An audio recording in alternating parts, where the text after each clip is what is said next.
ಇನ್ನು ರಾಮನಗರದ ಬಿಡದಿಯಲ್ಲಿ ಭುಗಿಲೆದ್ದಿದೆ ಟೌನ್ಶಿಪ್ ಕಿಚ್ಚು. ಬಿಡದಿ ಟೌನ್ಶಿಪ್ ವಿರೋಧಿಸಿ ರೈತರು ಪ್ರತಿಭಟನೆಗೆ ಇಳಿದಿದ್ದಾರೆ. ಬಟ್ ಇಂಟ್ರೆಸ್ಟಿಂಗ್ ಅಂತ ಹೇಳಿದ್ರೆ ಎರಡೂ ರೀತಿಯ ಪ್ರತಿಭಟನೆಗಳು ನಡೀತಾ ಇದೆ.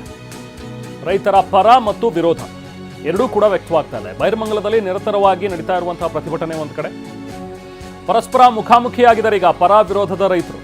ಸೊ ಹಾಗಾಗಿ ಇಬ್ಬರು ನಡುವೆ ವಾಗ್ವಾದ ನಡೆದಿದೆ. ಪರಸ್ಪರ ಘೋಷಣೆ ಕೂಗಿದ್ದಾರೆ. ಒಬ್ಬರು ಬಿಡದಿ ಟೌನ್ಶಿಪ್ ಅನ್ನ ವಿರೋಧಿಸ್ತಾರೆ, ಇನ್ನು ಕೆಲವರು ಬಿಡದಿ ಟೌನ್ಶಿಪ್ಗೆ ಫಾರ್ ಆಗಿದ್ದಾರೆ. ಅಂದರೆ ಮಾಡಬೇಕು ಬಿಡದಿ ಟೌನ್ಶಿಪ್, ನಾವು ಕೊಡ್ತೀವಿ ನಮ್ಮ ಭೂಮಿ ಅಂತೇಳಿ ರೆಡಿ ಇದ್ದಾರೆ. ಸೊ ಇವರಿಬ್ಬರ ಪ್ರತಿಭಟನೆ ಕೂಡ ನಡೀತಾ ಇದೆ.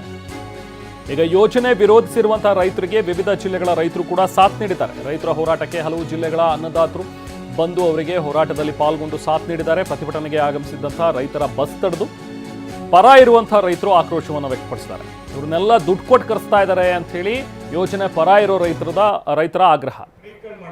ಸೊ ಹೀಗೆ ಒಂದು ಕಡೆ ಈಗ ಏನು ವಿರೋಧ ಮಾಡ್ತಾ ಇದ್ದಾರೆ, ಬಿಡದಿ ಟೌನ್ಶಿಪ್ ಆಗಬಾರ್ದು ಅಂತೇಳಿ, ಅವರಿಗೆ ಬೇರೆ ಬೇರೆ ರಾಜ್ಯಗಳಿಂದಲೂ ಕೂಡ ರೈತರು ಬಂದು ತಮ್ಮ ಬೆಂಬಲವನ್ನು ಸೂಚಿಸಿದ್ದಾರೆ. ಆದರೆ ಇದನ್ನ ಈಗ ಯಾರು ಪರ ಇದ್ದಾರಲ್ಲ, ಬಿಡದಿ ಟೌನ್ಶಿಪ್ ಮಾಡಬೇಕು ಅಂತೇಳಿ ಇರುವಂಥ ರೈತರು, ಅವರು ಆ ಬಸ್ಗಳನ್ನೆಲ್ಲ ತಡೆದು ಇವರನ್ನೆಲ್ಲ ದುಡ್ಡು ಕೊಟ್ಟು ಕರ್ಕೊಂಡು ಬರ್ತಾ ಇದ್ದಾರೆ ಸುಮ್ಮನೆ ಅನ್ನುವಂಥದ್ರ ಬಗ್ಗೆ ಆಕ್ರೋಶವನ್ನು ವ್ಯಕ್ತಪಡಿಸ್ತಾರೆ.